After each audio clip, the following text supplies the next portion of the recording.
Kabanata 381. Subscribe. Gusto ko ang Hansley family.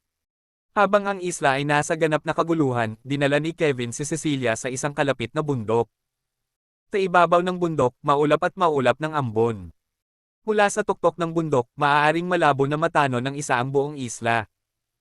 Nang dumilim ang kalangitan, kitang-kita ang nakamamanghang tanawin sa gabi ng isla.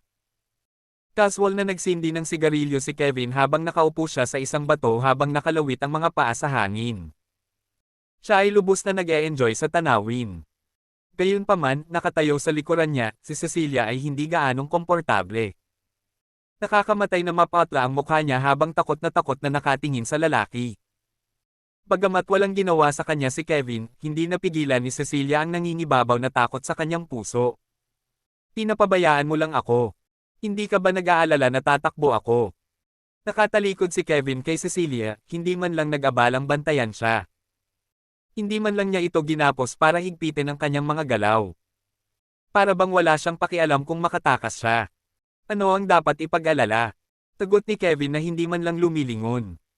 Kung gusto kitang patayin, hindi ka na magkakaroon ng pagkakataong lumaban para makatakas. Hindi lang ang tigdas na si Cecilia, kayang sirain ni Kevin ang buong pamilya Hansley ng napakadali. Saan kaya siya tatakbo? Ang lahat ng lupain sa lupa ay pag-aari ng Azores office. Tumakbo man siya hanggang sa dulo ng mundo, hindi niya kayang malampasan ang abot nito. Anong balak mong gawin ngayon? Ay hostage mo lang ba ako at hihingi ng pera sa pamilya ko? Bakas ang pagsisisi sa puso ni Cecilia habang nakatingin sa likuran ni Kevin. Kung alam niyang mangyayari ito, hindi sana siya nagsinungaling kay Kevin noon. Gayunpaman, wala siyang paraan upang malaman na si Kevin ay isang baliw. Talagang binaligtad ng lalaki ang buong Gronga at kinidnap siya sa harap ng lahat. Inalis pa niya si Wade on the spot. Malinaw na isa siyang psychopath. Pera. Tumawa si Kevin pagkatapos niyang marinig ang sinabi ni Cecilia. Sa tingin mo ba ay kulang ako sa pera? Mayroong hindi bababa sa 10 bilyon sa isang bank card niya na hindi kailanman mauubos.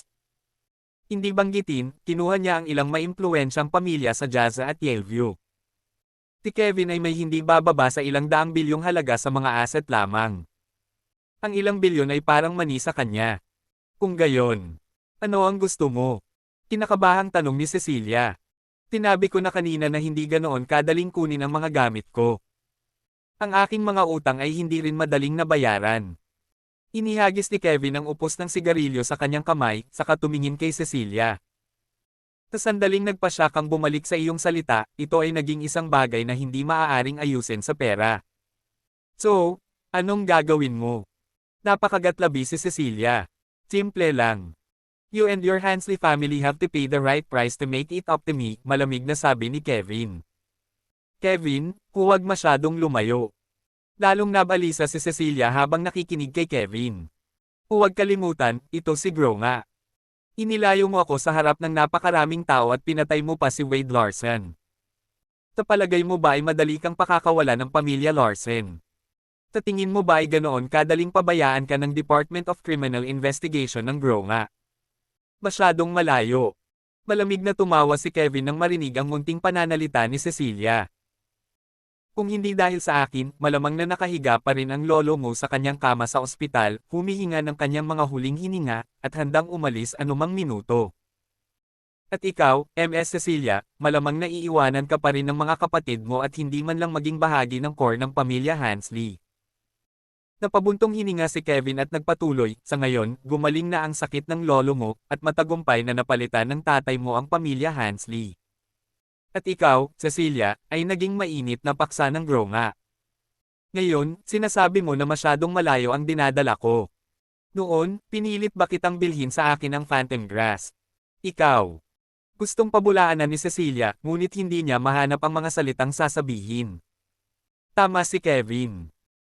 Kung hindi niya kinuha ang Phantom Grass mula sa Shadow Dragon Pool noon, hindi sana siya naging pangunahing tauhang babae ng pamilyang Hansley, at hindi maaaring sakupin ng kanyang ama ang pamilya Hansley. Bigla siyang nakaramdam ng panghihinayang. Kung hindi niya sinubukang lokohin si Kevin at tumanggi na ibigay sa kanya ang pera, marahil ay hindi magiging ganito ang mga bagay. Isa pa, hindi sana siya kinaladkad ni Kevin sa tiwangwang na lugar na ito. Kung talagang may gustong gawin sa kanya si Kevin, maaari siyang sumigaw hanggang sa mawalan na ng gana ang kanyang baga at wala na itong saysay. Kevin, bitawan mo ako, at ibibigay ko sa iyo ang lahat ng pera. Hanggat binitawan mo ako, sisiguraduhin kong ibibigay sa iyo ng pamilya Hansley ang lahat ng pera. Ano ba, bibigyan pa kita ng extra 100 million. Sa kritikal na sandaling iyon, sa wakas ay sumuko si Cecilia. Dahil dumating na ang mga bagay-bagay at nahulog na siya sa mga kamay ni Kevin, wala siyang pagpipilian kundi ang sumuko at masunuring ibigay sa kanya ang pera. Mas mahalaga ang buhay niya kaysa pera. Ang ama ni Cecilia ay kinuha lamang ang pamilya Hansley na ipinagkaloob sa kanya ang titulo ng pagiging pinakapinaggalang na anak ng pamilya Hansley sa Grona. Halos 20 taon na niyang hinihintay na dumating ang araw na ito. Kaya naman, hindi niya matiis na isuko ang kanyang buhay ng ganoon na lamang. Uli na. Napailing na lang si Kevin sa sinabi ni Cecilia. Literal na sinabi ko lang na ang bagay na ito ay hindi na kayang lutisin ng pera. Kung gayon, ano ba talaga ang gusto mo? Tanong ni Cecilia habang kagatlabi. Gusto ko ang buong pamilya Hansley. Sabi ni Kevin sa malamig na tono. Nang marinig ang mga salita ng lalaki, si Cecilia ay hindi namamalayan na ibinuka ang kanyang bibig bilang pagsalungat. Hindi pwede. Ang pamilya Hansley ay hindi kailanman sasang-ayon dito. Hindi sila papayag. Tumawa si Kevin. Kung tumanggi ang pamilya Hansley, dudurugin ko ang buong pamilya mo. Nang marinig iyon, nakaramdam si Cecilia ng lamig sa kanyang gulugod. Isang nakakatakot na pakiramdam ang bumalot sa kanyang buong katawan mula ulo hanggang paa. Sa pagkakataong iyon, napagtanto niya na maling tao ang nakipagkamay siya. Lumipas ang oras, at isang gabi ang lumipas sa isang kisap mata. Sa buong panahon, hindi gumagalaw si Kevin kahit isang pulgada mula sa bato. Wala sa kanya ang malamig na gabi at malakas na hangin. Mas malala ang naranasan niya noong nasa hukbo siya noon. Walang pinsalang maaaring dumating sa kanya mula lamang sa isang maliit na malupit na panahon. Bukod pa rito, maaaring gamitin ni Kevin ang oras upang linangin ang sinaunang Sacred Dragon Technique.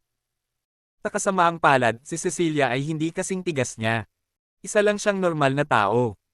Higit pa rito, siya ay isang layaw at layaw na anak ng isang mayamang pamilya.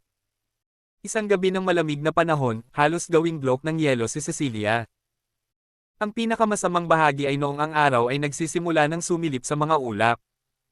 Sa sandaling tumama ang sinag ng araw sa kanyang katawan, hindi niya naiwasang bumahing.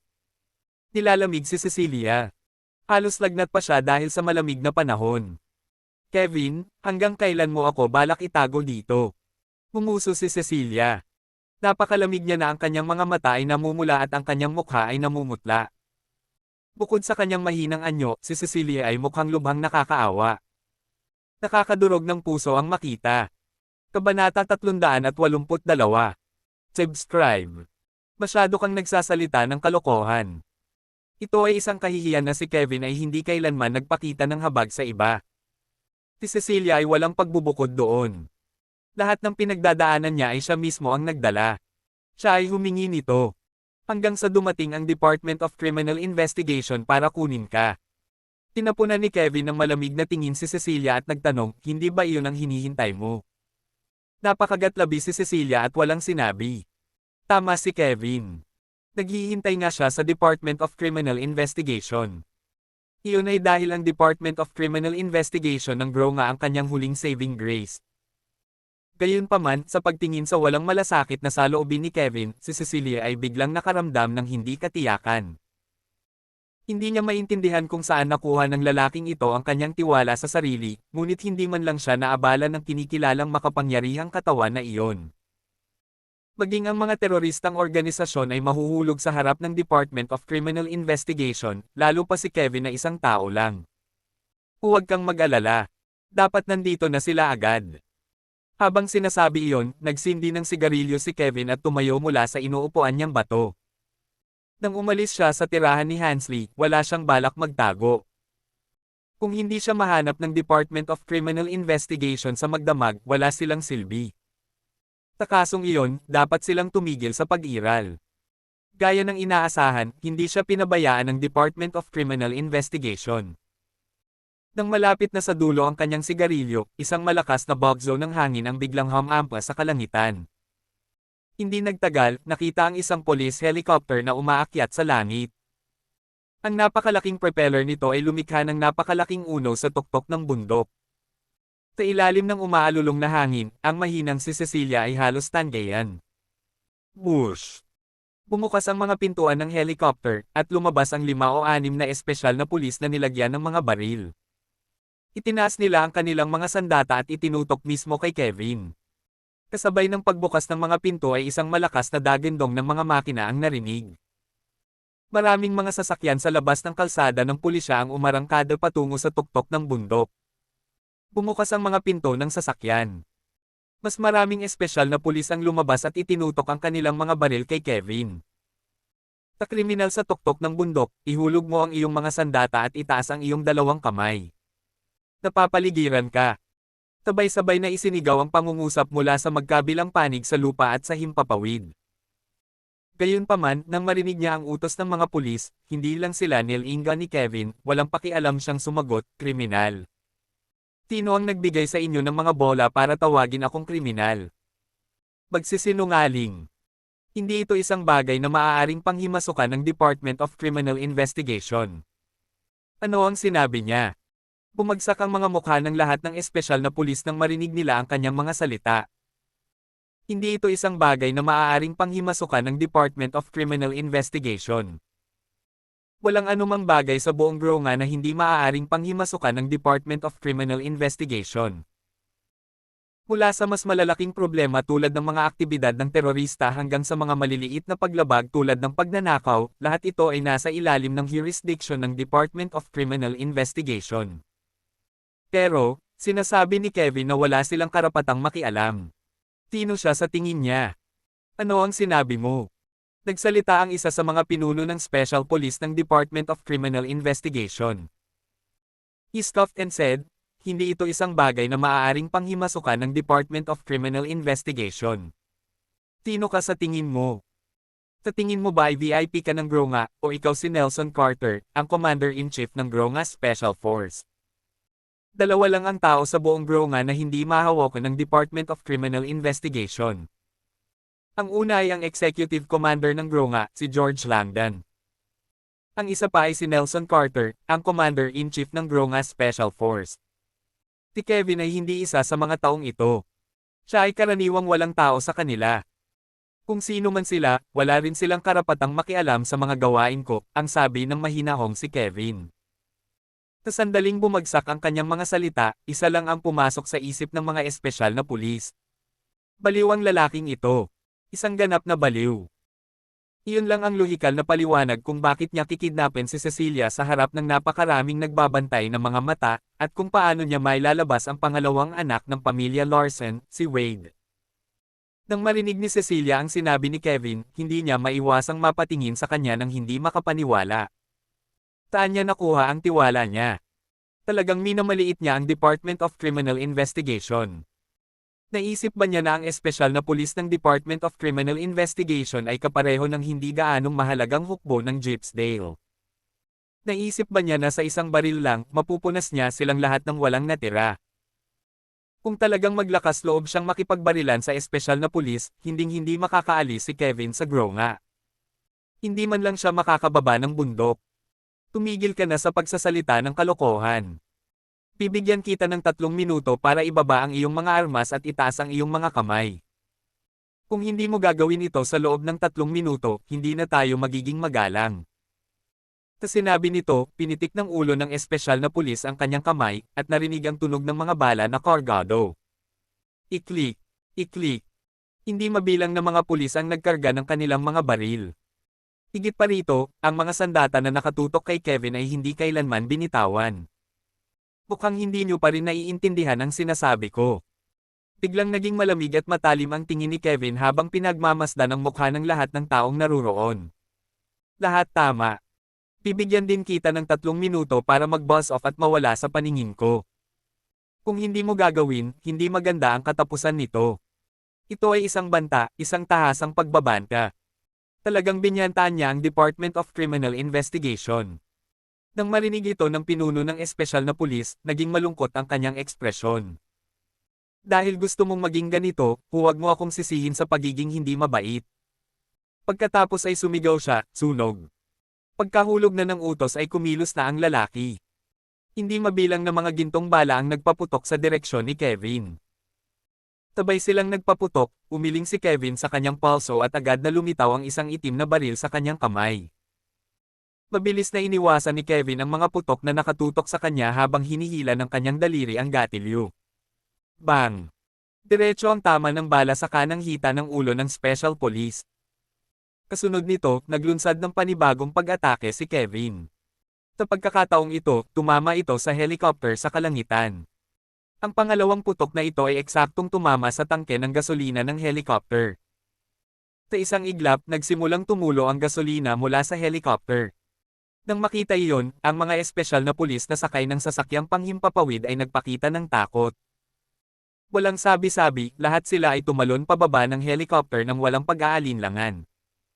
Sabay silang tumalon, muling nagtaas ng kamay si Kevin at nagpaputok. Nagdulot ng malaking pagsabog ang banggaan sa pagitan ng gintong bala at ng gasolina. Boom! Nagliyab ang helicopter sa himpapawid. Isang dambuhalang bola ng apoy ang nagliyab sa kalangitan. Para naman sa mga espesyal na pulis na kakalundag lang, nahuli sila sa gitna ng pagsabog at doon nagtapos ang kanilang buhay at pagkatapos. Pambihira! Nakakaloka ang lalaking ito. Sa pagtingin sa sumasabog na sasakyang panghimpapawid sa kalangitan, ang pinuno ng espesyal na pulis, na nataman sa binti, ay ngumisi. Psychopath! Nakakabaliw ka! Alam mo ba kung ano ang iyong ginawa? Isa itong pag-atake sa mga pulis. Masyado kang nagsasalita ng walang kaparerekon, tumingin sa kanya si Kevin at sinabing, bibigyan ko kayo ng isang huling minuto. Umalis ka na sa paningin ko. Kung hindi, lahat kayo sa ibaba ay magderanas ng parehong kapalaran ng iyong mga kasama sa itaas. Kabanata 383. Subscribe. Ito ay isang utos. Maliwanag na tahasan siyang pinagbabantaan ni Kevin. Gayunpaman, sa sandaling iyon, walang nang-ahas na galitin si Kevin. Walang nakakaalam kung ano ang gagawin ng isang baliw na tulad niya. Dahil naglakas loob siyang barilin ang helicopter na pag-aari ng Department of Criminal Investigation at pumatay ng mga pulis, walang sino man ang makakaisip ng iba pang bagay na maaari niyang gawin. Ikaw. Magsasalita na sana ang pinuno ng mga pulis nang magkaroon ng malakas na putok na sinundan ng isang gintong bala na tumama sa kabilang tuhod niya. Isang salita pa at ang susunod na bala ay darating sa iyong ulo. Walang pakialam na tumingin si Kevin sa pinuno ng espesyal na pulis at sinabing, magwala ka. Ang pinuno ay nagngangalit ang kanyang mga ngipin at walang ibang salita, siya ay nagutos, umalis. Ngayon na. Malinaw na hindi sila tugma ni Kevin dahil hindi man lang nila nagawang hawakan ang sulok ng kanyang kamiseta nang ibaril niya ang helicopter at pumatay ng 12 ng espesyal na pulis. Kung sila ay magpapatuloy sa pakikipaglaban, sila ay mapapawi bago mawala ng isang hibla ng buhok si Kevin. Sandali lang. Aalis na sana ang pinuno, narinig na ang boses ni Kevin na nagmumula sa kanyang likuran. Anong gusto mo? Tanong ng pinuno habang nakatingin kay Kevin na may takot. Alisin mo sila. Itinutok ni Kevin ang kanyang baril sa espesyal na pulis na nasa lupa. Matapos marinig ang mga salita ni Kevin, nagdilim ang ekspresyon ng pinuno habang nagutos, kunin mo sila. Sa kanyang mga utos, ang mga espesyal na pulis na kumilos ng agresibo ay agad na tumakbo palayo sa abot ng kanilang makakaya. Habang tumatakbo ang mga espesyal na pulis para sa kanilang buhay, maging si Cecilia ay tumitig kay Kevin ng may takot habang may bakas ng kawalan ng pag-asa sa kanyang mga mata. Kung hindi man lang ako mailigtas ng Department of Criminal Investigation, sino sa buong Gronga ang makakapagligtas? Ang espesyal na lakas ng Gronga. Ngunit ipapakalat ba sila? Samantala, sa paanan ng burol, hindi mabilang na mga espesyal na pulis na nakasuot ng bulletproof na mga vest, at mga espesyal na uniforme ng pulis ang nagtipon hanggang sa gilid ng burol habang may hawak silang mga armadong arma sa kanilang mga kamay. Dahil nabigo sila sa kanilang unang alon ng pag-atake, muling pinalaki ng Department of Criminal Investigation ang puwersa nito. Sa pagkakataong ito, hindi lamang espesyal na pulis ang ipinakalat kundi pati na rin ang elite unit. Kung tungkol sa Departamento ng Kriminal na Pagsisiyasat ng Gronga, isang malaking kahihiyan ang hindi mahuli ang isang bandido kahit na matapos ang kalahati ng puwersa ng pulisya ay na-deploy. Naku, ilang taon na akong pulis at ito ang unang pagkakataon na makakita ng kakaibang tao. Sabi ng isang matandang inspector na hindi naahit ang balbas. May sigarilyo sa bibig, tumingin siya sa tuktok ng bundok at paulit-ulit na umiling. Ang matandang lalaki ay isang senior inspector ng Department of Criminal Investigation at nagtrabaho sa puwersa ng pulisya sa loob ng mga dekada. Itinuring siyang veterano ng Department of Criminal Investigation. Sa likuran niya ay nakatayo ang higit sa 100 ng mga batang espesyal na pulis, armado ng mga baril at nasa mataas na espiritu. Hindi naiwasang magtanong ng isang batang pulis sa likuran niya, Mr. Wright, kung napaka-impress ng punk na iyon, bakit hindi naging sundalo para protektahan ang bansa? Bakit siya kumidnap ng batang babae? Ang lalaking iyon ay nag-iisang kinuha ang buong pangkat ng mga espesyal na pulis at sinira pa ang isang helicopter. Sa isang hindi kapani-paniwalang husay, bakit sa mundo ay nang kidnap siya ng isang babae gayong higit pa sa kakayahan niya maging isang mahusay na sundalo? Anong ibig mong sabihin batang babae? Siya ang kilalang MS Hansley ng Gronga. Ang matandang inspector na si Landon Wright ay hindi maiwasang mapatingin sa binata na nagsalita. Oh gosh, pare-pareho lang. Hindi ba ninyo nakita na pinutol ng punk na iyon ang aming buong pangkat ng mga espesyal na pulis? Diyos ko! Nung sumabog yung helicopter, I swear para akong nanunood ng blockbuster movie. Nasa paanan ako ng burol at halos masira ang eardrums ko. Idinikit ng batang pulis ang kanyang daliri sa kanyang tenga at nanginginig sa takot. Sigurado akong namatay ako kung nasa tuktok ako ng bundok. Natatakot ka ba? Nang makita ang takot sa mukha ng batang pulis, hindi napigilan ni Landon ang tumawa at sinabing, huwag kang mag-alala. Ang punk na iyon ay walang anumang layunin na pumatay. Kung hindi, paano sa palagay mo ang mga lalaking iyon ay nakalabas ng buhay sa bundok? Ang mga nasugatan ay ipinadala na sa ospital para magamot. Wala sa kanila ang patay. Buhay silang lahat. Hindi siya pumatay ng isang tao. Nanlaki ang mga mata ng batang pulis sa hindi makapaniwala. Nagkaroon ng kaguluhan at walang namatay. Hindi niya ginawa. Umiling si Landon at nagpatuloy, baka galing lang sa hukbo ang taong ito. Spot on ang kanyang shooting skills at techniques. Sa tingin ko gusto lang niyang bigyan ng deterrent ang Department of Criminal Investigation ng Gronga. Wala talaga siyang balak pumatay ng tao. Tingnan mo, dapat kang pumunta at makipag-ugnayan kaagad sa Gronga Special Force. Ipadeploy sa kanila ang ilang lalaki at titingnan natin kung malalaman nila ang pagkakakilanlan ng lalaking iyon. Natatakot ako na baka talagang mawala ng kontrol kung galing talaga siya sa hukbo. Makipag-ugnayan sa espesyal na lakas ng Gronga. Mukhang problemado ang batang pulis nang marinig ang sinabi ni Landon. Ginoo. Right, alam mo na hindi kailanman nagustuhan ng Gronga Special Force ang pakikitungo sa amin. Besides, backlash lang ang naranasan namin. Okay lang ba talaga na kontaken natin sila? Hindi ba tayo magmumukhang biro? Anong kalokohan yan? Sundin mo lang ang utos mo.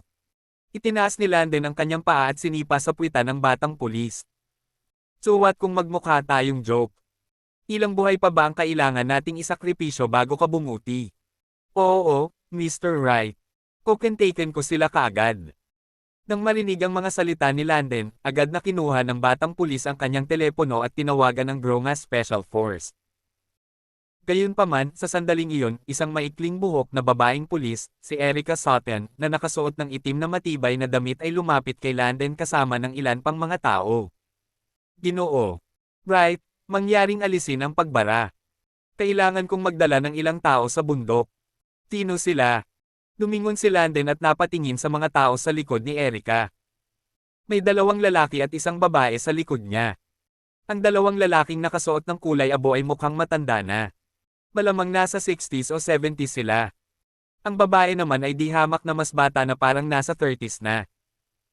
Siya ay napakahusay na pinananatili sa kanyang balat na puti nyebe, at ang kanyang figure ay ganap na sexy. Sa isang tingin lang, nagawa niyang pukawin ang pinaka-primitive na pagnanais ng isang lalaki na sakupin siya. Hindi mo kailangang malaman. Alisin lang ang blockade. Utos yan, malamig na utos ni Erica. Sa mga tuntunin ng ranggo ng pulisya, mas mataas ang ranggo niya kaysa kay Landon at itinuturing na direktang superior niya. Kaya naman, nang marinig ni Landon ang kanyang mga salita, agad niyang inalis ang blockade ng walang pag-aalinlangan at gumawa ng paraan para sa kanila. Kaagad pagkatapos, naglakad si Erica patungo sa tuktok ng bundok kasama ang dalawang matandang lalaki at ang nasa katanghaliang gulang na babae. Matapos madaanan ng tatlo si Landen at ang iba pa, hindi naiwasang magtanong ng batang pulis na nakatayo sa likuran ni Landen, Mr. Bright, hindi mo ba naisip na isa sa dalawang lalaki ang kamukha ni Jamie Larsen? Jamie Larsen. Agad na nagbago ang ekspresyon ng mukha ni Landen nang marinig iyon nang bigla niyang nakilala ang lalaki. Hindi ba't isa sa dalawang matandang lalaki si Jamie Larsen, ang patriarch ng pamilya Larsen, isa sa 4 na kilalang pamilya sa Gronga? Anong ginagawa niya dito? At bakit siya mag-isa? Nasaan ang mga bodyguard niya? Kabanata 384. Subscribe. Tapusin ito. Nakaupo si Kevin nang hindi gumagalaw sa isang bato sa tuktok ng bundok, nakatingin sa tanawin. Sa kabilang banda, si Cecilia ay nabaluktot sa nanginginig na bola sa ilalim ng isang puno. Nakasuot lang siya ng puting mahabang damit na maingat niyang pinili para sa handaan. Ang kanyang orihinal na intensyon ay magbihis na mukhang eleganteng at marangal na parang isang prinsesa ng gabing iyon. Gayunpaman, pagkatapos ng isang malamig na gabi, siya ay naging isang puting sisni na naninirahan sa mga karaniwang tao. Lolo. Biglang nagningning ang mga mata ni Cecilia nang makita ang kanyang lolo. Sa tabi niya ay nakatayo ang alamat ng pamilya Larsen, si Jamie Larsen. Cecilia. Nang marinig ang iyak ni Cecilia, lumingon ang matanda. Siya nga ang pinuno ng pamilya Hansley, si Wilson Hansley. Lolo, nandito ka ba para iligtas ako? Agad na natuwa si Cecilia nang mawala ang dating pagkalungkot sa kanyang mukha habang nagliliwanag ang kanyang mga mata. Nasa bingit na siyang sumuko nang makita niya ang kanyang lolo. Sa sandaling iyon, nagkaroon siya ng panibagong pag-asa na manatiling buhay. Siya ang huling pagkakataon niya para mabuhay. Oo. Tumango si Wilson at lumingon kay Kevin na nakaharap sa kanya ang likod. Ikaw ay dapat na si Kevin de la Cruz. Ikaw ba ang lolo ni Cecilia? Malamig na napalingon si Kevin nang marinig ang boses ng lalaki. Tama, walang pag-aalinlangan na sagot ni Wilson. Nagdala ka ba ng pera? Tanong ni Kevin. Hindi. Umiling si Wilson. Kevin de la Cruz, nagkakamali ka.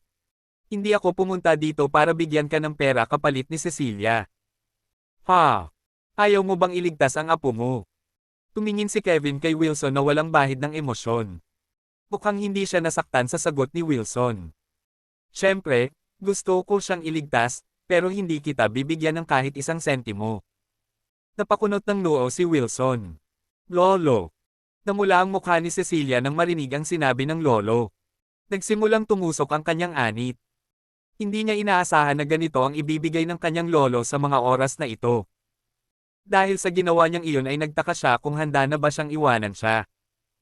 Mukhang nakaugalian na ng pamilya mo na balikan ang mga sinabi mo. Sa iyo siguro nagsimula. Si Kevin ay hindi nagpakita ng mga palatandaan ng kawalang kasiyahan na para bang inaasahan niya ang gayong tugon mula kay Wilson. Mula noong araw na dumating si Kevin, hindi niya sinasadyang bawiin ang ilang bilyong iyon. Ang dami ay numero lamang sa kanya. Para sa kanya, walang pagkakaiba sa pagitan ng ilang bilyon at ilang daan. Mula noong araw na nagpa siya ang pamilya Hansley na tanggihan ng utang, ang isyo ay hindi na tungkol sa pera. Ayos lang. Ilang bilyon lang. Ayoko pa naman. Walang pakialam na tumingin si Kevin kay Wilson. Nagbago ang isip ko. Ngayon gusto kong kunin ang pamilya Hansley. Ano ang sinabi mo? Gusto mong kunin ang pamilya Hansley? Tinuya ni Wilson ang mga sinasabi ni Kevin na parang narinig lang niya ang pinaka-nakakatawang biro sa mundo. Ikaw lang mag-isa. Hindi kita minamaliit, pero sa tingin mo kakayanin mo ba ang buong pamilya Hansley kahit na ialok ko ito sa iyo? Hindi iyon para sa iyo na mag-alala. Agad na nasabi ni Kevin sa pinaka-walang pakialam na tono. Kevin, parang hindi mo alam kung bakit ako nandito para makita ka. Wala ako dito para makipag-ayos sa iyo ngayon. Nandito ako para tingnan kung paano ka mamamatay. Napabuntong hininga si Wilson. Alam mo ba kung gaano karaming lalaki ang namamayagpag at naghihintay sa iyo sa ibaba ng burol? Lahat ng baril nila ay nakatutok sa iyo. Naniniwala ka ba na sa isang utos ko lang, puputulin na nila ang utak mo? Gayunpaman, sa kritikal na sandali na ito, hindi mo iniisip kung paano makakatakas. Sa halip, nagpaplano kang kunin ang pamilya Hansley. Anong wishful thinking? Sabi ni Wilson. Bakit mo sinasabi sa akin ang lahat ng ito? Hindi ka ba natatakot na kalagkarin kita pababa kapag namatay ako? Sandaling sumulyap si Kevin kay Wilson. You should know how I made those men crash down the hill kanina. Ano sa tingin mo ay mas malaki ang tsansa mong mabuhay? How dare you? Sabay tumigas ang katawan ni Wilson. Hindi sumagi sa isip niya ang bagay na iyon. Noong una, inisip niya na sa oras na iyon, si Kevin ay pagod na pagod, at hindi na niya kailangang gumawa ng marami para humingi ng awa sa kanya. Hindi niya inaasahan na nag-iisip si Kevin kung paano siya papabagsakin. Binata, sa tingin mo ba pupunta ako dito nang hindi handa? Maya-maya lang ay nagsalita ang katabi ni Wilson. Biglang lumingon si Kevin sa lalaki. Ikaw ba si Jamie Larsen? Kilala mo ba ako? Nagtatakang tanong ng lalaki. Umiling si Kevin. Hindi kita kilala. Ngunit ang tanging mga tao na maglakas loob na lumaban sa tabi ng pamilya Hansley ay dapat na isa sa 4 na kilalang pamilya. Sa kanila, tanging ang pamilyang Larsen ang may sama ng loob sa akin dahil pinatay ko ang anak ni Jamie Larsen sa isang putok lamang. Hindi masama. May impresyon ako na isa ka lang brute. Mas matalino ka pala sa inaakala ko. Kayang naman. Kahit gaano ka katalino, hindi ka makakalabas dito ng buhay. Napatingin si Jamie kay Kevin. Ang lakas ng loob mong patayin ang anak ko. Sa tingin mo makakalabas ka ng buhay sa grow nga. Binigyan ni Jamie ng malamig na titig si Kevin. Ipinanganak sa kanya ang kanyang anak na lalaki sa katandaan, at higit niyang hinahangaan ang pangalawang anak na ito. Gusto pa niyang pangalanan ang kanyang anak na kahalili niya. Kahit kailan ay hindi niya inaasahan na ang kanyang pinakamamahal na anak ay pagbabarilin ng isang bala lamang. Nang malaman ni Jamie ang balita, isa lang ang naisip niya. Nais niyang punitin ang mamamatay tao upang paghiwalayin siya. Sa tingin mo iilan lang sa inyo ang makakapagpatuloy sa akin. Namatay ang anak mo dahil busybody siya. Tutulad ka ba sa kanya at ay dudurog mo rin ang iyong ilong sa negosyo ng pamilya Hansley? Ibinalik ni Kevin ang isang walang kibo na sulyap kay Jamie. Hindi ako interesado sa negosyo mo sa pamilya Hansley. Nandito ako para tingnan sa sarili ko kung paano ka mamamatay. Natatakot ako na hindi ako makatulog ng maayos kung hindi ko masaksihan ng personal ang pagkamatay mo, nanunuyang sabi ni Jamie. Natatakot akong mabaigo ka. Umiling si Kevin. Nagpatuloy siya, kung umaasa kang maghihiganti ang mga lalaking iyon sa ibaba ng burol para sa iyo, mali ang iyong pagtitiwala sa kanila. Nilinaw ko na. Wala sa mga pulis na makialam sa usaping ito. Sa tingin mo ba nagbibiro ako sayo? May malamig na kislap sa mga mata ni Kevin. Oras na para tapusin ang dramang ito. Sa sandaling iyon, umalangaw-ngaw ang tunog ng mga umuungal na makina mula sa ibaba ng burol. Hindi nagtagal, maraming SUV ang lumitaw sa kalagitnaan ng burol, na agad na pinalibutan ang mga tao sa tuktok ng burol. Kabanata 385. Subscribe. Ito ay isang utos. Sa sandaling iyon, sa wakas ay sinimula na nila ang unang round ng pag-atake matapos maghintay ng napakatagal na panahon. Hindi mabilang na baril ang sabay-sabay na nakatutok kay Kevin, habang ang helicopter na umiikot sa himpapawid ay gumagawa din ng nakakabinging ingay. Halos hindi maimulat ng mga tao ang kanilang mga mata kapag nahaharap sa mga bog zone ng hangin na pinukaw ng propeller nito. Ang helicopter ay sadyang nakadeploy sa oras na iyon at nilagyan pa ng mga machine gun sa pintuan nito. Sa isang pagpindot ng isang pindutan, madali nilang sirain ang lahat sa tuktok ng bundok. Kevin, inaakala mo pa ba na makakatakas ka dito? Tanong ni Jamie habang tinitingnan ang helicopter na umiikot sa ere at ang tropa ng mga lalaki na nasa likuran niya habang ang isang mapang asar na tingin ay lumipad sa kanyang mga tingin. Ang dahilan kung bakit siya pumunta sa tuktok ng bundok upang salubungin si Kevin sa kabila ng protesta ng lahat ay upang masaksihan ang hitsura ng kawalan ng pag-asa sa mga mata ng huli, pati na rin ang kanyang kahabag-habag na kalagayan kapag nahaharap sa kanyang nalalapit na kamatayan. Takasan.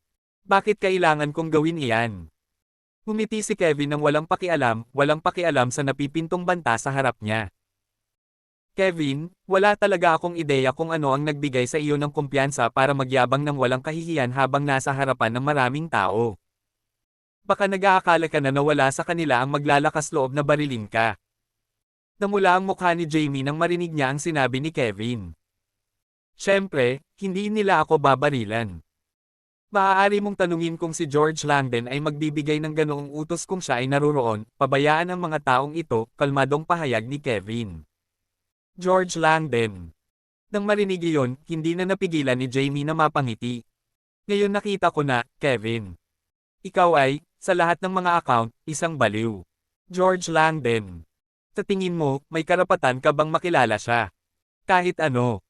Hindi na sana ako nag-aksaya ng oras sa isang baliw na tulad mo, simula pa lang. Pagkasabi pa lang ni Jamie ay napagdesisyonan niyang ayaw na niyang pag-aksayahan ng hininga si Kevin kaya napalingon siya sa mga tropa sa likod niya. Tapos na ako sa lecture ko. Maaari mong gawin ang iyong bagay ngayon. Opo, Ginoo. Matapos marinig ang sinabi ni Jamie, itinaas ng mga lalaki sa likuran niya ang kanilang mga baril at inilagay ang kanilang mga daliri sa mga gatilyo ng baril ng walang pag-aalinlangan. Agad nilang nabutas ang katawan ni Kevin gamit ang kanilang mga bala sa sandaling ibinigay ang utos na magpaputok. Isang matataas na opisyal ng pulisya, si Igor Zon, ang sumigaw mula sa helicopter, ito na ang huling pagkakataon na iaalok ko, Kevin. Ibaba ang iyong armas at sumuko kaagad, at maaaring bigyan ka pa rin ng pulis ng pagkakataong mabuhay. Kung hindi, huwag mo kaming sisihin sa paggawa ng dapat naming gawin. Iyon ang magiging huling babala mula sa pulisya. Sa pamamagitan nito, ang ibig mo bang sabihin ay babarilan mo ako ng patay sa mismong lugar? Casual na ngumiti si Kevin, hindi man lang nabigla sa babala. Oo. Isang sumasang-ayon na sagot ang dumating mula sa helicopter muli. Well, gusto kong makita kung maglakas loob kang magpaputok ng baril sa akin. Biglang nanlamig ang tingin ni Kevin. Isinasaalang-alang na ang mga bagay ay tumaas sa ganoong init, natitiyak niya na sina George at Nelson, ang Commander-in-Chief ng Law Enforcement Bureau, ay nakatanggap ng balita tungkol dito. Dahil alam na siguro nila ang sitwasyon, gusto niyang malaman kung may lakas ng loob ang sinuman sa kanila na mag-utos na agad siyang barilin. 1, 2, 3. 3 segundo matapos sabihin iyon ni Kevin, muling sumigaw ang isang order mula sa helicopter. Mga tropa, kumanda sa isang pag-atake. Ang hooligan na ito ay tumangging sumuko. Sa mga utos ko, kumanda kang barilin kaagad sa kanya anumang oras. Opo, Ginoo. Sa pamamagitan nito, ang lahat ng mga pulis na naruroon ay naghanda sa kanilang sarili para sa labanan sa isang iglap. Kasabay nito, isang malamig na kislap ang sumilay sa mga mata ni Jamie nang walang babala. Ang dahilan kung bakit siya napunta doon ay upang maghintay para sa sandaling iyon. Kailangan niyang masaksihan ng sarili niyang mga mata kung paano namatay si Kevin. Dahil sa kasabikan, hindi na siya makapaghintay na makita ang hindi mabilang na mga bala na tumutusok sa puso ni Kevin at nakakatamad na mga butas sa katawan ng huli. Samantala, napaatras si Cecilia para magtago sa likod ng puno. Sa puntong iyon, naniniwala siya na walang sinuman, kahit na ang pinakamakapangyarihang kapangyarihan, ang makakapagligtas kay Kevin kung sila ay darating. Hindi makakatakas sa kamatayan si Kevin. Ito na ba ang wakas? Dahan-dahang nakahinga ng maluwag si Cecilia. Sa harap ng ganap na karahasan, kahit ang isang taong kasing kapangyarihan ni Kevin ay walang kabuluhan. Isang matinding katahimikan ang bumalot sa hangin. Ang lahat ay naghihintay ng huling utos mula kay Igor, na nakatayo sa helicopter. Nang mag-uutos na siyang patayin si Kevin, biglang tumunog ang kanyang wireless satellite phone. Nang tumunog ang telepono, nanginginig ang mga kamay niya bago niya sinagot ang tawag na may inis na tono. Sino ito? Hindi mo ba alam na may misyon ako? Ako ito, George Langdon. Isang matanda at husky na boses ang dumating sa telepono. Pagkarinig pa lang niya ng boses ay kumirat ang anit niya.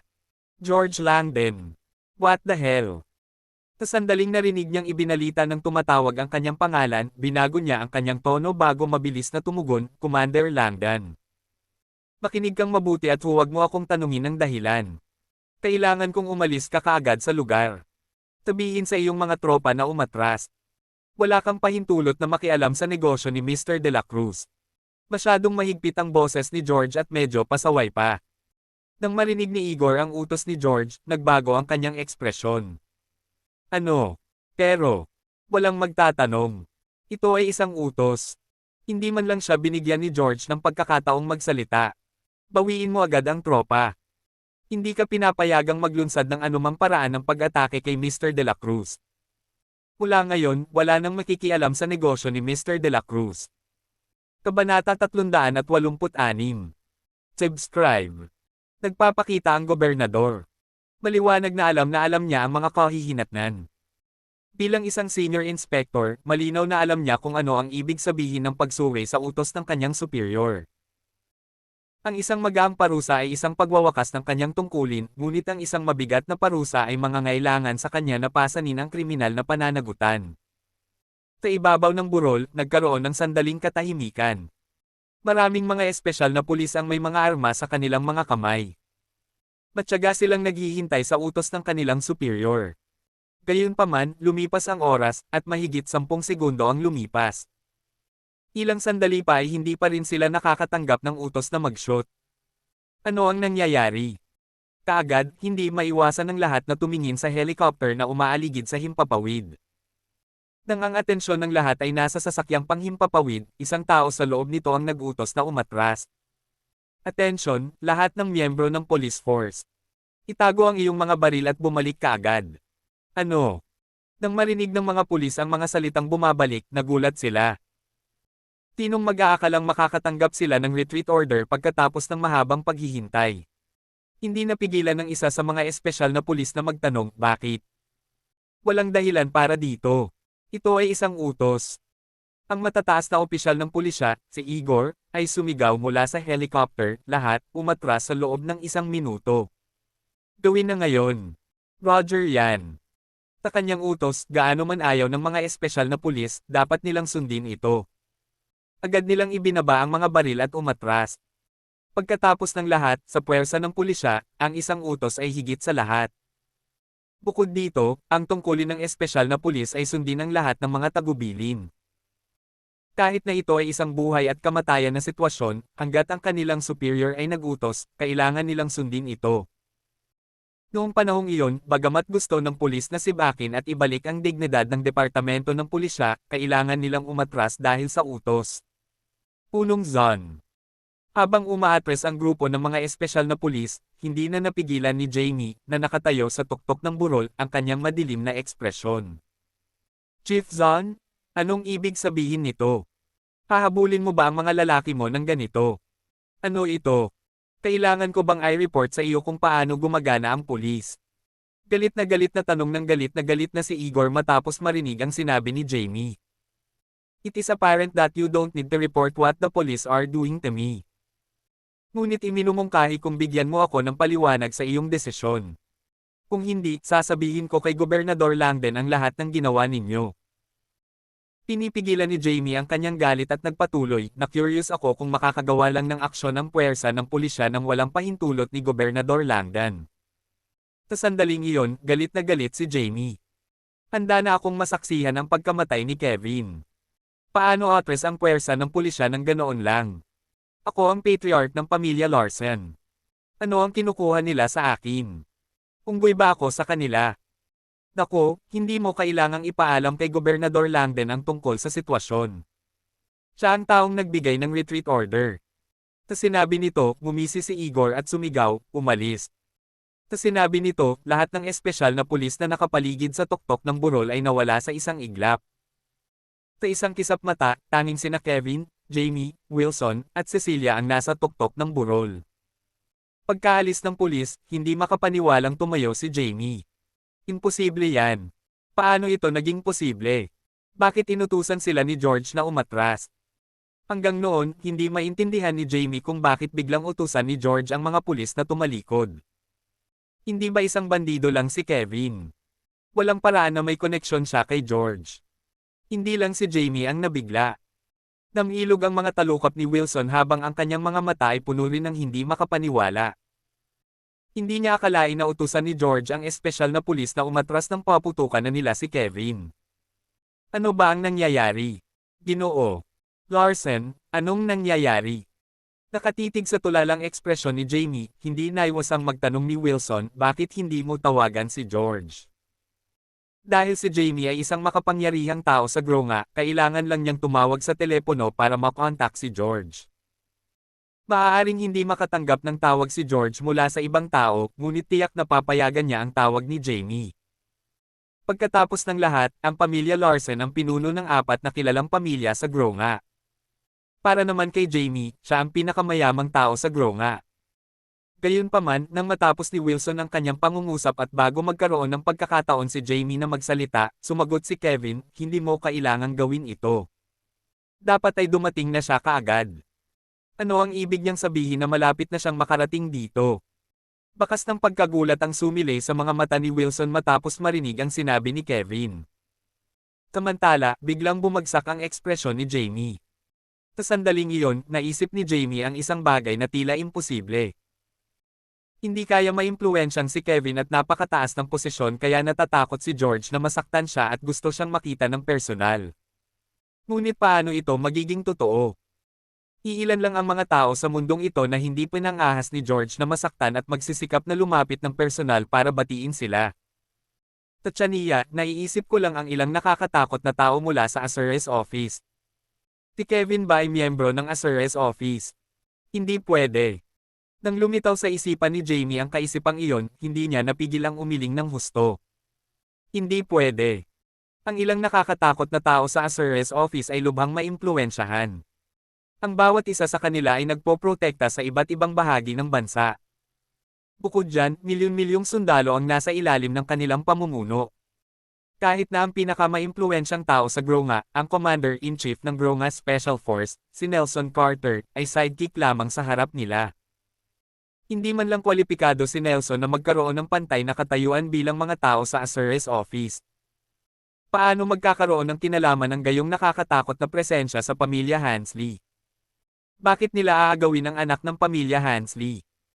Habang malalim pa rin ang iniisip ni Jamie, isang bug zone ng malakas na hangin ang umihip sa kanilang mga ulo. Ilang sandali pa, nakita nila ang isang itim na helicopter na papunta sa kanilang direksyon mula sa malayo. Pagkatapos ay unti-unti itong bumagsak sa lupa. Boom! Pagkalapag ng helicopter ay bumukas ang pinto nito. Bumaba ng helicopter ang isang lalaking naka-black suit na halos puti ang buhok na tila nasa mid-50s. George Langdon. Sa unang tingin, nakilala ni na Jamie at Wilson na ang bumaba sa helicopter ay si George. Ang lalaking may puting buhok ay walang iba kundi ang gobernador ng Gronga na si George. Gobernador Langdon. Nang makita ni na Jamie at Wilson si George, nang inig ang kanilang mga katawan. Bakas ng pagkagulat ang bumungad sa kanilang mga mata. Hindi ako makapaniwala na nandito talaga si George. Ginoo. Larsen. Mr. Hansley. Sa kanilang mga boses, lumingon si George at sumulyap sa kanila nang hindi sinasadya. Medyo nabigla siya nang makita sila doon. Gayunpaman, sa sandaling iyon, wala siyang pakialam sa pakikipagpalitan ng kasiyahan sa kanila. Sa ilalim ng normal na mga kalagayan, kadalasan ay ginagalang niya sila. Kung tutusin, isa sa kanila ang patriarka ng pinuno ng apat na kilalang pamilya, ang pamilya Larsen. At ang ibang tao ay patriarch din ng pamilya Hansley ng apat na kilalang pamilya. Dahil sila ay mula sa apat na kilalang pamilya ng Gronga, natural, iginagalang sila ni George sa ilalim ng normal na mga pangyayari. Gayunpaman, dahil sa presensya ni Kevin sa sandaling iyon, wala sa mood si George na pakialaman ang dalawa. Maya-maya pa, mabilis na naglakad si George at lumuhad sa harap ni Kevin. Gobernador ng Gronga, George Langdon, mabuhay sa Azure. Kabanata 387. Subscribe. Utang sa akin ng higit 1 bilyon. Mabuhay sa Azure. Nagulat ang lahat nang marinig siya. Iyon ay mas kaya ang kaso para kay Jamie. Labis na nagdilim ang kanyang mukha, at may bakas ng hindi makapaniwala sa kanyang mga mata. Azure. Isang tao lang ang matatawag na Azure sa mundong ito. Para siyang Diyos sa mata ng mundo. Paano ito posible? Paano magiging Azure si Kevin? Biglang namutla ang mukha ni Jamie. Para siyang tinamaan ng kidlat. Si Wilson, ang pinuno ng pamilya Hansley, ay hindi mas mahusay kaysa sa kanya. Nag-iba ang ekspresyon ni Wilson nang makita ang nangyari sa kanyang harapan. Hindi maiwasang manginig ang katawan niya. Natigilan siya at hindi na napigilan ang sarili, halos malaglag sa sahig dahil sa gulat. Azure. Siya si Azure. Isa siyang lalaki na ngayon lang nila narinig ngunit hindi pa nakikita sa totoong buhay. Imposible. Dapat may mali. How the hell is it possible na siya si Azure? Namutla ang mukha ni Cecilia. Ayaw niyang maniwala sa nangyayari sa harapan niya. Paano naging Azure si Kevin? Sa kanyang mga mata, si Azure ay isang kahangahangang maladyos na figure. Ang figurang iyon ay dapat na isang taong marangal at nakatataas, isang marangal na nilalang higit sa lahat ng karaniwang tao. Paano magiging Azure ang isang tulad ni Kevin? Sa sandaling nawala sila sa kanilang mga iniisip, biglang, may isa pang malakas na dagindong ng isang makina sa kalangitan. Isang madilim na berdeng military helicopter na may malaking propeller ang bumaba mula sa langit sa susunod na sandali. Pagkatapos, bumukas ang pinto ng sabungan. Bumaba sa helicopter ang isang lalaking nasa katanghaliang gulang na nakasuot ng dark green army uniform. Nagdilim ang ekspresyon ni Jamie at Wilson nang makitang malinaw ang lalaki. Bakas ng takot ang sumilay sa kanilang mga mata. Nelson. Bakit nandito din siya? Sa sumunod na segundo, kumakbang pasulong si Nelson at lumuhad sa harapan ni Kevin nang walang sinasabi. Nelson, Commander-in-Chief ng Gronga Special Force, mabuhay sa Azure. Ang kanyang mga salita ay tumama sa lahat ng naruroon na parang kidlat at bumagsak ng husto sa kanilang mga tainga na nagpamanhid ng kanilang kaluluwa. Lumuhad lang ba siya para magbigay galang kay Azure? Kung tutuusin, nang lumuhad si George para magbigay galang kay Azure, medyo naghinala pa silang lahat.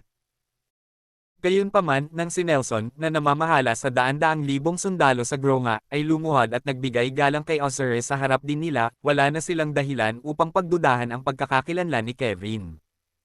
Tayo. Sa sandaling lumuhad si Nelson, marahang itinaas ni Kevin ang kanyang kamay para senadoryasan silang dalawa na tumayo. Pagkarinig pa lang ni Nelson at George sa sinabi ni Kevin, agad na tumayo ang dalawa na parang masunuring estudyante sa elementarya. Hindi man lang sila naglakas loob na gumalaw habang nakatayo sa harapan ni Kevin. Tinabi ko kanina na kahit sina George at Nelson ay hindi ka mailigtas.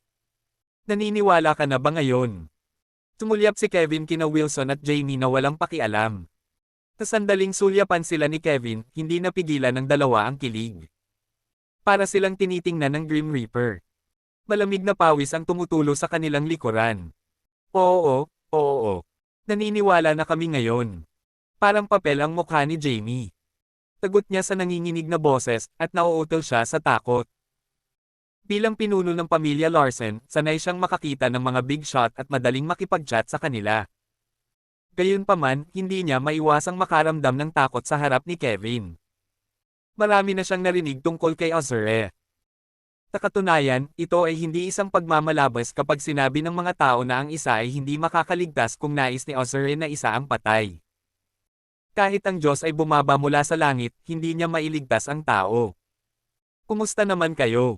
Walang pakialam na tumingin si Kevin kay Wilson. Oo, naniniwala na ako sa iyo ngayon. Walang sabi-sabi, nagmamadaling lumuhad si Wilson sa harapan ni Kevin. Ako, Wilson from the Hansley family, hindi ko alam na ikaw pala si Azure kanina. Parusahan mo ako kung nasaktan kita. Gayunpaman, alam niyang wala ng silbi ang pagtatanggol niya sa sarili sa mga oras na iyon. Ilang minuto ang nakalipas, sinubukan niya ang lahat ng paraan para patayin si Kevin. Gayunpaman, makalipas ang ilang minuto, masunurin siyang lumuhad sa harapan niya. Kapag humarap sa isang buhay at kamatayang sitwasyon, ang dignidad at pagmamataas ay walang silbi. Parusahan. Nang marinig ang mga salita ni Wilson, sinulyapan siya ni Kevin nang walang pakialam at nagtanong, kung gayon, sa palagay mo, paano kita dapat parusahan? Azure. Ako. Magsasalita pa sana si Wilson ngunit naputol ito ni Kevin. Alam mo ba kung bakit ko kinuha si Cecilia? Hindi, ayoko. Umiling si Wilson. Wala talaga siyang ideya. Ang alam niya lang ay pinasok ni Kevin ang tirahan ni Hansley. Pagkatapos, kinuha niya si Cecilia. Hindi lang iyon, pinatay pa niya si Wade mula sa pamilya Larsen. Gayunpaman, hindi niya alam kung ano ang dahilan. Sa totoo lang, hindi niya gustong malaman.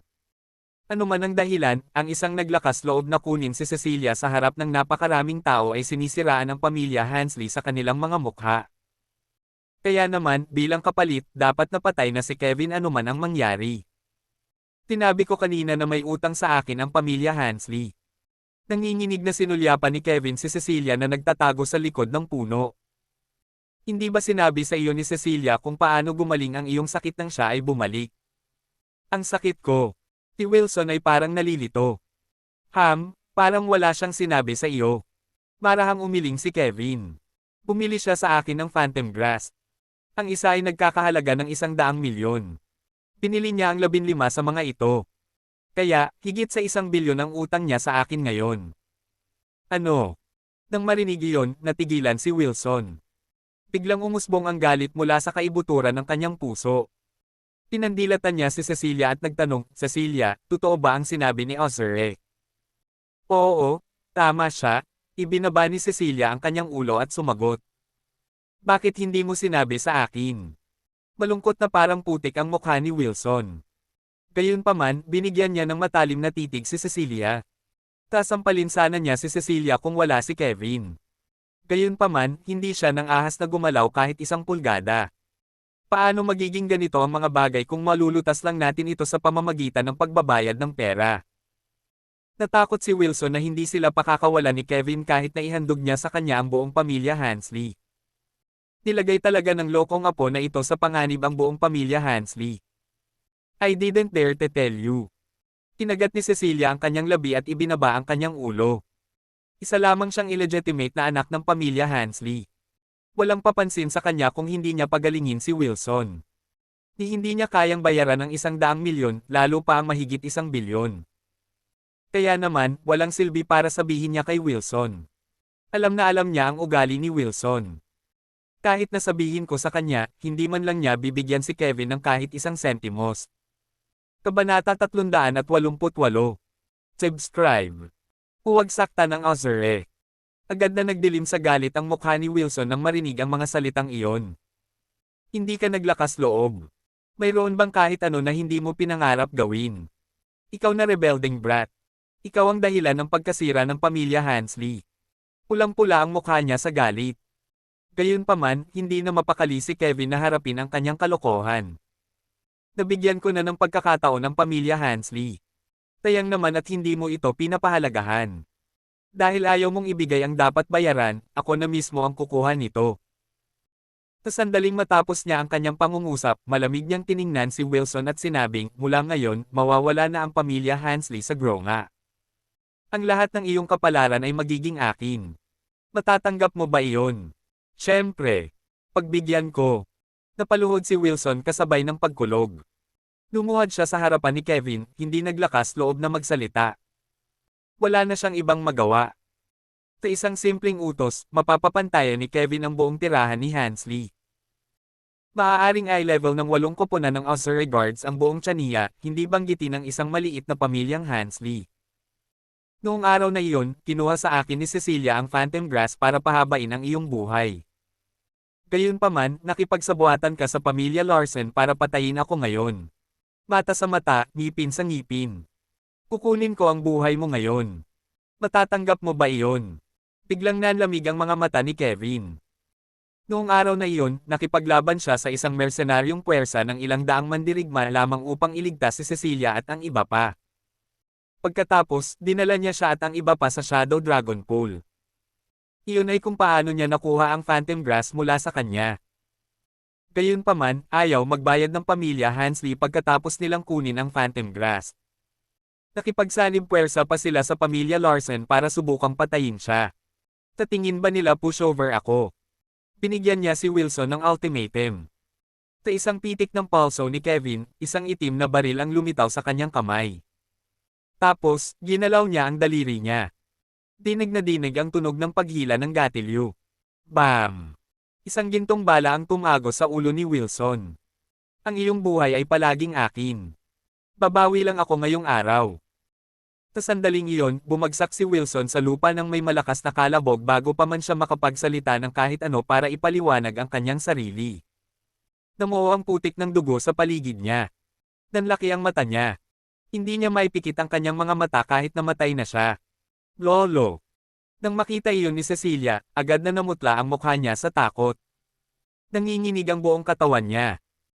Hindi niya pinangarap na si Wilson, na naging mataas at makapangyarihan at may kontrol sa buong pamilya Hansley mula pa noong bata pa siya, ay mamamatay sa ganoong trahedya na paraan. Siya ang marangal na pinuno ng pamilya Hansley kung tutuusin. Gayunpaman, bumagsak siya sa lupa na kinulayan ng pula sa dugo nang hindi nasabi ang kanyang mga huling salita. Cecilia, malinaw kung sinabi ang presyo ng Phantom Grass noong araw na binili mo ito sa akin. Tinanong kita kung handa kang magbayad ng presyo at sinabi mo oo. Gayunpaman, bumalik ka sa iyong mga salita pagkatapos noon. Nag-act ka na parang hindi mo kilala kung sino ako. Ngayon, sisirain ko ang iyong mukha at gagawin kitang lingkod sa loob ng 10 taon. Iyan ang magiging parusa mo. Nang matapos siyang magsalita ay muling pinitik ni Kevin ang kanyang palso. Agad na lumitaw ang Heaven Sword sa kanyang likuran.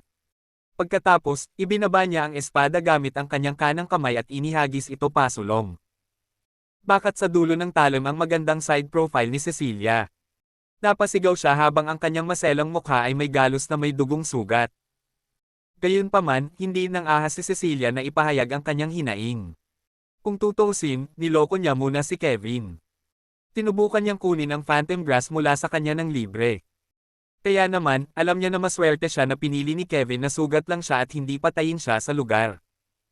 Kaya naman, hindi siya naglakas loob na magreklamo. Siya ay maswerte nang nabubuhay pa. Mula ngayon, mananatili ka sa tabi ko bilang aking lingkod. May problema ka ba dyan? Tanong ni Kevin kay Cecilia, na nakayuko ang ulo. Bakit ang kalahati ng mukha niya? Wala akong anumang pagtutol. Napaluhod si Cecilia kasabay ng isang katok. Lumuhad sa harap niya, sinabi niya, pagbati, guro. Ako ay isang hamak na lingkod mo. Ikinaway ni Kevin ang kanyang kamay. Tayo. Hindi kita papatayin ngayon. Kung magsisi ka at babayaran mo ang iyong mga kasalanan, pagagalingin ko ang iyong mukha sa hinaharap. Kung hindi, haantong ka sa punong ito. Kasabay nito, pinitik ni Kevin ang kanyang palso at ang Heaven Sword ay inindayog sa isang puno sa malapit. Ang puno na may punong kasing kapal ng basketball ay nahulog sa lupa matapos laslasin ng Heaven Sword sa kalahati. Pumalakpak. Ang puno ay nahulog sa lupa na may nakakabinging tunog. Napaluhod muli si Cecilia nakakabangon lang dahil sa takot. Hindi ako mangangahas na ulitin ang aking mga pagkakamali, guro. Tayo. Muli na namang ikinaway ni Kevin ang kanyang kamay. Tinunod ni Cecilia ang utos niya at bumangon. Tumayo siya sa likod niya. Nang halos tapos na siyang ayusin ang score sa pamilya Hansley, lumingon si Kevin para tingnan si Jamie na mahirap basahin ang ekspresyon. Jamie, ang pagbisita ko sa Grow nga ay walang kinalaman sa pamilya Larson. Gayunpaman, patuloy akong ginagalit ng pamilya Larson. Tinubukan mo pang makipagtambal sa pamilya Hansley para patayin ako. Bilang parusa, kukunin ko ang lahat ng kayamanan ng iyong pamilya. Matatanggap mo ba iyon? Tatanggapin ko. Sabi ni Jamie na napaluhod sa harap ni Kevin sabay hampas. Ngayong dumating na sa puntong iyon, maaari na lamang niyang tanggapin ang kanyang kapalaran. Kahit masama ang loob niya at ayaw niyang tanggapin, kailangan niyang pigilan ang kanyang nararamdaman. Kung tutuusin, hindi niya kayang saktan si Azure. Ang mga nagkasala kay Azure ay parurusahan ng kamatayan. Bilang pinuno ng pamilya Larson, alam ni Adrian kung gaano kakilakilabot ang opisina ni Azure. Alam din niya kung gaano kaitikot si Azure mismo. Sa isang solong utos, ang huli ay magagawang habarin ang buong Grounga ng mga kayamanan nito. Walang maglalakas loob na tumutol sa kanya. Sa makatuwid, napakadali para sa Azure na alisin sa pamilya Larson ang mga ari-arian nito. Kung tutuusin, siya si Azure. Ayon sa isang sinaunang kasabihan, ang lahat ng lupain ay pag-aari ng hari sa kaharian, at lahat ng tao ay mga tagapaglingkod ng hari. Si Azure ay katulad ng haring iyon. Mula ngayon, wala ng pamilyang Hansley at walang pamilyang Larson sa Grounga. Pagkaraan ng ilang oras, magpapadala ako ng ilang mga tao upang gawin ang mga kinakailangang pagsasaayos upang kunin ang iyong dalawang pamilya. Hindi ako magpapakita ng awa kung maglakas loob kayong dalawa na makipagsabuatan muli sa akin pagdating ng panahong iyon. Biglang nanlamig ang tingin ni Kevin. Ang kanyang tingin ay parang isang talon na gawa sa yelo habang sinusulyapan sina Jamie at Cecilia. Nang marinig ng dalawa ang mga salita ni Kevin, ibinaba nila ang kanilang mga ulo at hindi nang ahas na salubungin ang kanyang mga tingin. Mangyaring makatiyak na ang pamilya Larson ay hindi maglalakas loob na makipagsabuatan laban sa iyo, Azure. Sabi ni Jamie. Idinagdag ni Cecilia, magpahinga ka, guro. Hindi na ako miyembro ng pamilya Hansley mula ngayon. Ako ay iyong lingkod, guro. Hinding-hindi ako maglalakas loob na magplano laban sa iyo. Tayo. Walang pakialam na ikinaway ni Kevin ang kanyang kamay. Tumango naman ang dalawa. Pagkatapos noon, tumingin kay Kevin si Nelson, na kanina patahimik, at sinabing, Mr. De La Cruz, sinabi mo na pumunta ka sa Gronga upang mangolekta ng utang. Ang pamilyang Hansley ba ang gusto mong kolektahin ng utang?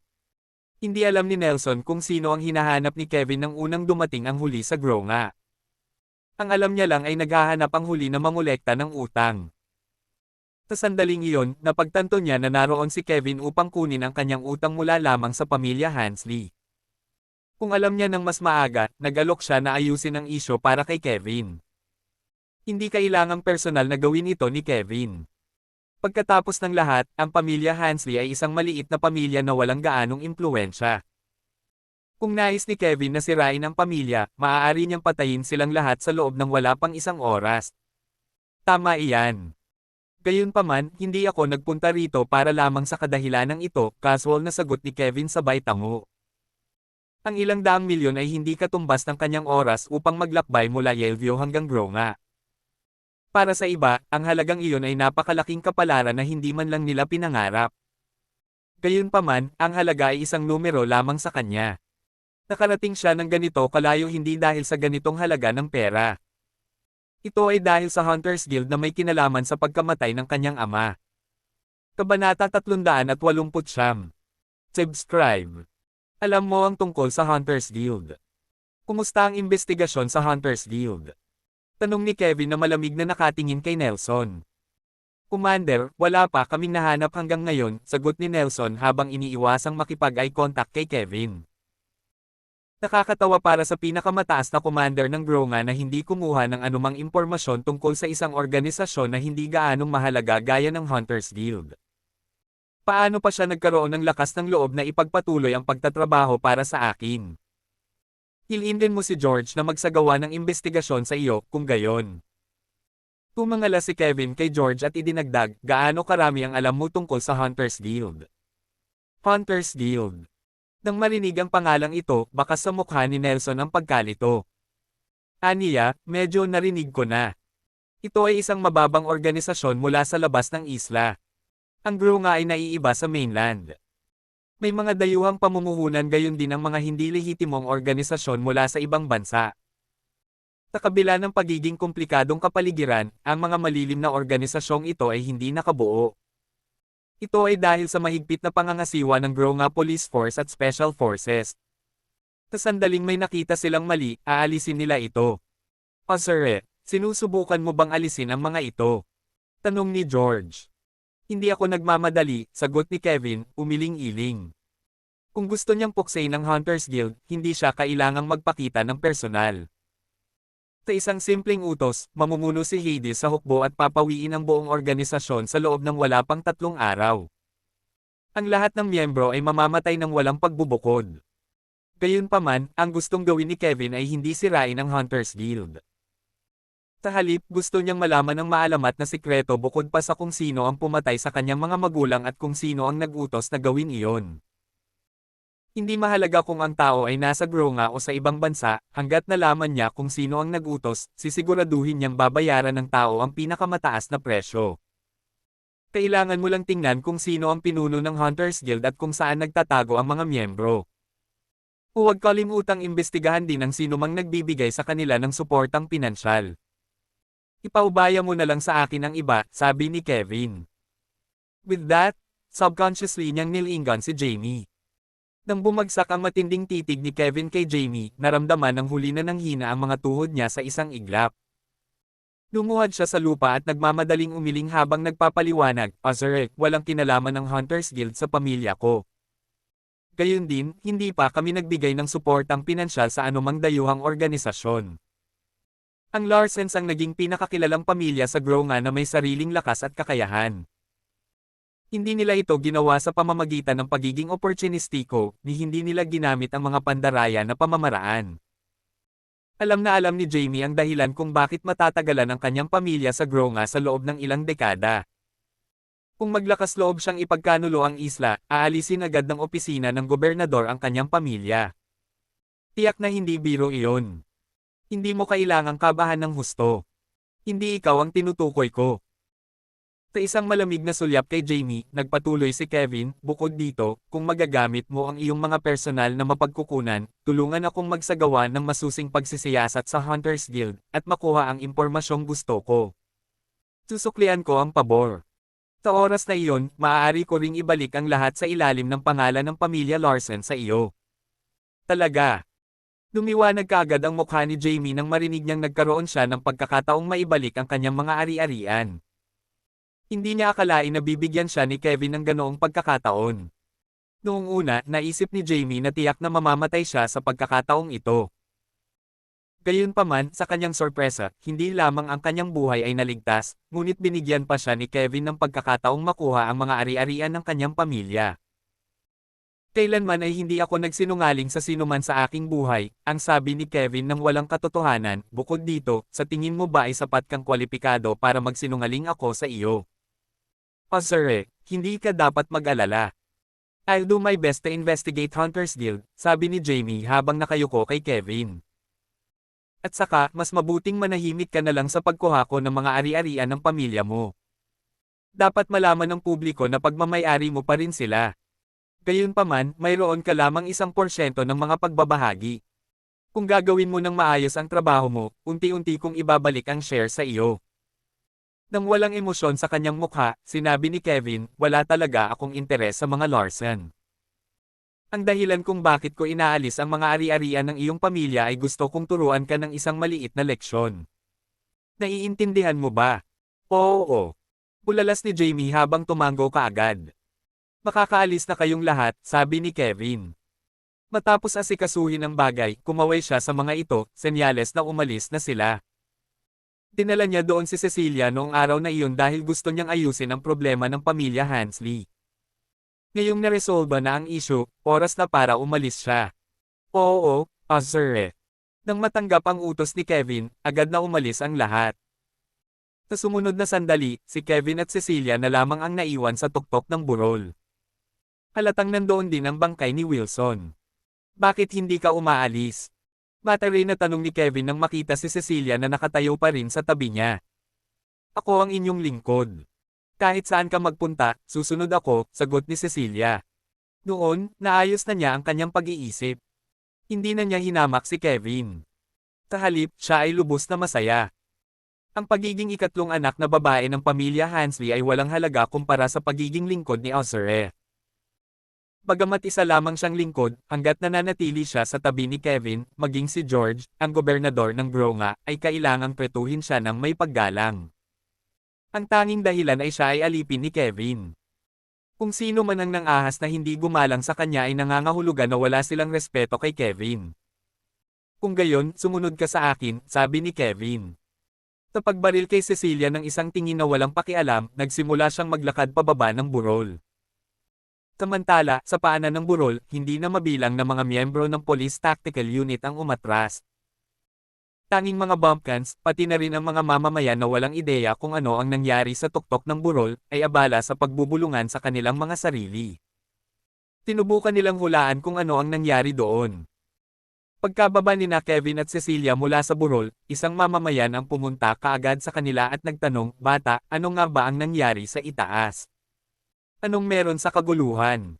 Nakita ko pa ang mga military helicopter na lumilipad. May nagpakita bang importanteng tao?" Siguro, casual na sagot ni Kevin. Di ba kakababa mo lang ng burol? Nakita mo ba ang big shot? Tanong pa ng mamamayan. Hindi, sagot ni Kevin habang umiiling. Nang marinig ni Cecilia ang mga tanong ng mamamayan, hindi na niya napigil ang ibuka ang kanyang mga labi. Hindi ba ang big shot na pinag-uusapan ay nakatayo sa harap mo? Walang kasalanan kung hindi mo siya makilala. Pagkatapos, pumara si Kevin ng taxi para pumunta sa sentro ng lungsod. Habang papunta siya roon, tinanong ni Cecilia, "Guro, saan tayo patungo?" "Sa hotel," sabi ni Kevin. Then, he continued, "Kanina pa ako nakarating dito. Oras na para maghanap ako ng matutuluyan. Bakit hindi ka pumunta sa tirahan ni Hansley?" Tanong ni Cecilia sa mahinang boses. "Hindi na kailangan iyon," sagot ni Kevin habang umiiling. Kahit na maluwag ang tirahan ng Hansley, hindi siya gaanong interesado rito. Bukod dito, noon pa man ay ayaw niyang manatili sa isang hindi pamilyar na lugar, lalo na sa bahay ng iba. Maaaring nasa kanya na ang tirahan ng Hansley, ngunit tinanggihan pa rin niya ang ideya na manatili doon. Oh, tama. Master, narinig kong binanggit mo ang Hunters Guild kanina. Hindi ako sigurado kung ito ba ay katulad ng samahan tulad ng narinig ko noon, mahinang sabi ni Cecilia. Kilala mo ba ang Hunters Guild? Biglang nagningning ang mga mata ni Kevin. Kabanata 390. Subscribe. Pagkikitang muli ni Juliana. Medyo alam ko. Nang makita ang titig ni Kevin, hindi na malayang ibinaba ni Cecilia ang kanyang ulo dahil hindi siya naglakas loob na salubungin ang tingin nito. Aniya, isang kaibigan ang nagsabi sa akin noon. Mukhang miyembro siya ng Hunters Guild. Nasaan siya? Nakakunot ang noo niyang tanong. Actress siya, kaya dapat nasa isang film ng site siya, bulong ni Cecilia. Isang artista. Napakunot ang noo ni Kevin nang maalala ang engkwentro nila ni Juliana sa eroplano. Hindi niya ito masyadong pinag-isipan at nag-utos na lang, dalhin mo ako para makita siya pagkatapos mong magpalit ng bagong set ng damit sa hotel. Oo, guru. Hindi nang ahas si Cecilia na magpahayag ng anumang opinyon. Makalipas ang isang oras, sa wakas ay nagmukhang pangatlong anak na babae ng pamilya Hansley si Cecilia pagkatapos maligo at magpalit ng bagong set ng damit. Bagamat may sira ang kanyang mukha, hindi natinag ang kanyang ugali. Lumaki sa isang prestihiyosong pagpapalaki, siya ay bihasa sa musika, chess, kaligrapya, at pagpipinta. Bawat galaw niya ay nagpapakita ng aura ng isang elite. Guru. Gaano man siya katangi-tangi, ibinaba pa rin ni Cecilia ang kanyang ulo bago si Kevin. Dalhin mo ako para makita siya. Lumabas ng hotel si Kevin pagkatapos sabihin iyon. Sa labas ng hotel, medyo matagal nang inihanda ang isang itim na Rolls Royce. Bago mag-shower at magpalit, inayos na ni Cecilia na may magpapadala ng luxury car papunta sa entrance ng hotel. Siya ang magiging driver. Master, mangyaring pumasok. Si Cecilia ang personal na nagbukas ng pinto ng kotse para kay Kevin. Habang naliligo at nagpapalit, nakapagdesisyon na siya. Dahil napagpasyahan niyang pagsilbihan si Kevin, dapat siya ang pinakamagaling dito. Hiniling mo sa isang tao na ipadala ang kotse na ito. Lumingon si Kevin at tumingin kay Cecilia na may pagdududa. Oo, Master. Sa mahinang boses, nagpatuloy siya, natatakot ako na medyo mahirap para sa iyo na maglakbay pabalik-balik sa isang taxi.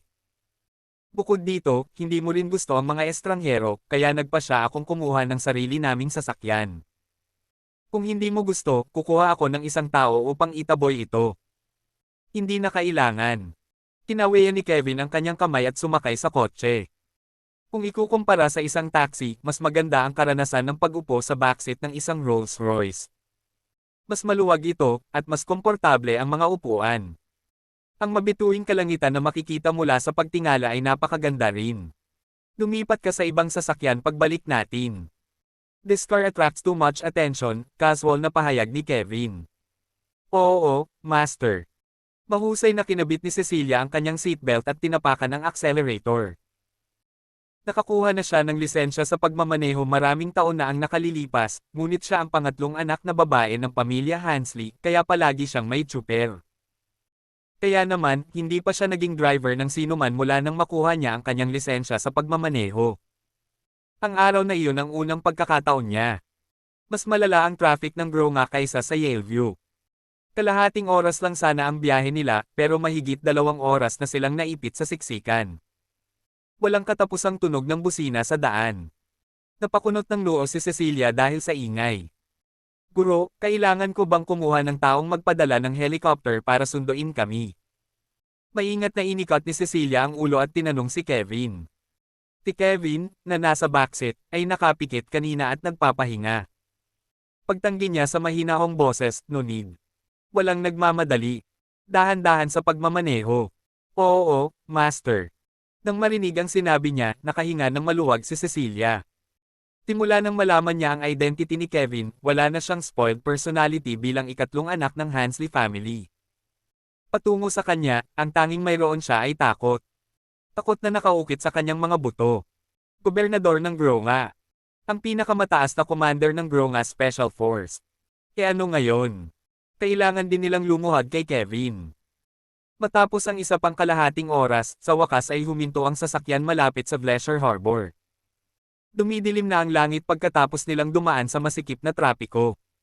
Sa ilalim ng liwanag ng buwan, sinimulan ng Glacier Harbor na i-unrave ang nakakaakit na tanawin nito. Master, nakontak ko na siya.